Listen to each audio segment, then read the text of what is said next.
तो Justin Bieber का album है स्वैग 2 और उसका पहला ही गाना है स्पीड डीमन। अच्छा, इसमें ऐसा क्या है? मतलब ये सिर्फ एक और गाना है या फिर इसके बोल और इसकी धुनों में कोई गहरी बात छिपी है?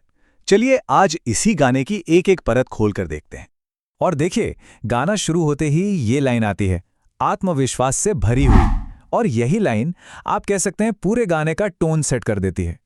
इससे बीबर का वो पक्का इरादा साफ झलकता है, जिससे वो अपने आसपास हो रही सारी आलोचनाओं, सारी नेगेटिविटी का सामना कर रहे थे। लेकिन देखिए, इस गाने को अगर सही में समझना है ना, तो हमें थोड़ा पीछे जाना पड़ेगा। उस टाइम में जब ये बन रहा था, उस वक्त जस्टिन बीबर पर पब्लिक प्रेशर इतना ज्यादा था कि उसका अंदाजा लगाना भी सच में बहुत मुश्किल है। जरा सोचिए, किसी के हर एक कदम पर दुनिया की नज़र हो, उसकी मेंटल हेल्थ से लेकर उसकी शादी तक हर चीज़ पर सवाल उठाए जा रहे हों। स्पीड डीमन असल में इसी लगातार हो रही स्क्रूटनी का एक म्यूजिकल जवाब था। तो जब दुनिया उन पर शब्दों के तीर चला रही थी, तब बीबर ने भी अपना सबसे बड़ा हथियार निकाला, और वो था उनका म्यूजिक। इस गाने के जो बोल है वो सिर्फ अफवाहों को काटते नहीं हैं, बल्कि ये उनकी उस हिम्मत का सबूत है कि वो हार नहीं मानने वाले। बीबर ने ना बड़ी चालाकी से अपने गानों को एक ढाल की तरह इस्तेमाल किया, अपने खिलाफ चल रही सारी नेगेटिव बातों से लड़ने के लिए। जैसे जब उनकी शादी पर सवाल उठे तो उन्होंने गाया, उसने मुझे यकीन दिलाया कि मैं काफ़ी हूं। और जब लोगों ने उनकी आलोचना की तो उनका जवाब था, वो कहते हैं कि मैं पागल हूं, लेकिन अब देखो वही लोग मेरी हर लाइन गा रहे हैं। और शायद इसका सबसे बढ़िया एग्जाम्पल मिलता है जून 2025 की एक घटना से। पैपराजी के साथ उनकी एक बहस हुई थी जो वायरल होकर मीम बन गई। बीबर ने क्या किया? उन्होंने उस मोमेंट को उठाया और अपने म्यूजिक में एक पावरफुल स्टेटमेंट बना दिया। ये जो लाइन है, "Wasn't missing, is it clocking to you?" इसके साथ उन्होंने उस टकराव वाले पल को अपनी आर्ट में हमेशा के लिए अमर कर दिया। कमाल है।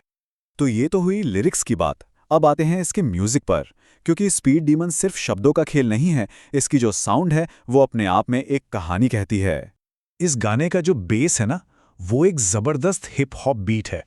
मतलब इसमें जो ड्रम्स हैं वो बड़े तेज हैं, एक अलग सी लय में चलते हैं।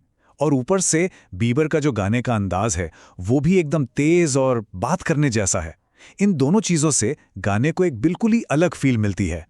और इस हिप हॉप बीट के ठीक ऊपर एक बहुत ही हल्की, फुर्तीली सी गिटार की धुन तैरती रहती है, जो गाने में एक अलग ही जान डाल देती है। मतलब ये जो कॉम्बिनेशन है ना, इससे गाने में एक समर वाली, थोड़ी फंकी सी वाइब आती है। हिप हॉप और रॉक का एक बहुत ही कूल मिक्सचर। अच्छा, तो इस यूनिक साउंड के पीछे कौन है? इसके पीछे एडी बेंजामिन, कार्टर लैंग और डिलन विगिंस जैसी टैलेंटेड टीम का हाथ है। और मजे की बात यह है कि यही टीम स्वैग और स्वैग 2 दोनों एल्बम के पीछे थी, जिसने बीबर के म्यूजिक को एक खास पहचान दी। इतना ही नहीं, इसकी जो मिक्सिंग है उससे भी जानबूझकर ऐसा रखा गया है कि सुनने में ऐसा लगे जैसे बीबर किसी छोटे से कमरे में बिल्कुल हमारे सामने ही गा रहे हों। वेल, स्पीड डीमन सिर्फ गाने का टाइटल नहीं है। ये असल में बीबर की जिंदगी और उनके करियर की रफ्तार का एक बिल्कुल सटीक मेटाफर भी है। हाँ, असल जिंदगी में भी बीबर एक स्पीड डीमन ही है। उन्हें कारों का जबरदस्त शौक है और उनके पास एक से बढ़कर एक हाई परफॉर्मेंस गाड़ियां हैं, रोल्स रॉयस से लेकर लैम्बोर्गिनी तक। तो ये जो शौक है ना, ये गाने के टाइटल को एक रियल लाइफ कनेक्शन देता है। और ये स्पीड सिर्फ सड़कों तक ही सीमित नहीं है, उनके करियर में भी दिखती है। जरा सोचिए, उनके 2 बड़े एल्बम स्वैग और स्वैग 2, इन दोनों के बीच सिर्फ और सिर्फ 56 दिनों का गैप था।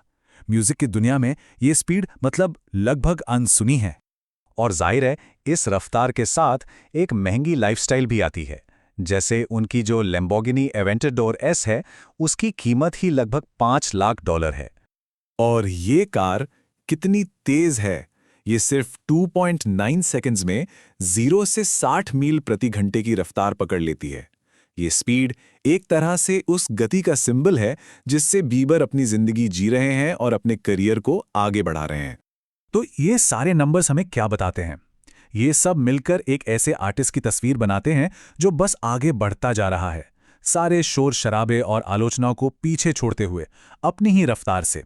तो सवाल ये उठता है कि स्पीड डीमन बीबर के लिए सिर्फ एक गाना है या जीने का एक तरीका? और बात यहीं खत्म नहीं होती। इस गाने का जो म्यूजिक वीडियो है वो इस कहानी में एक और इंटरेस्टिंग लेयर जोड़ता है और इसे फ्यूचर के लिए एक बहुत बड़ी अनाउंसमेंट में बदल देता है।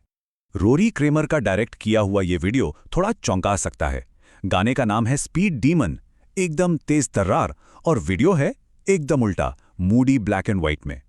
इसमें हम देखते हैं कि बीबर कोचेला के बड़े बड़े शांत मैदानों पर अकेले हैं, जिससे एक बहुत ही शांत और पर्सनल सा माहौल बनता है।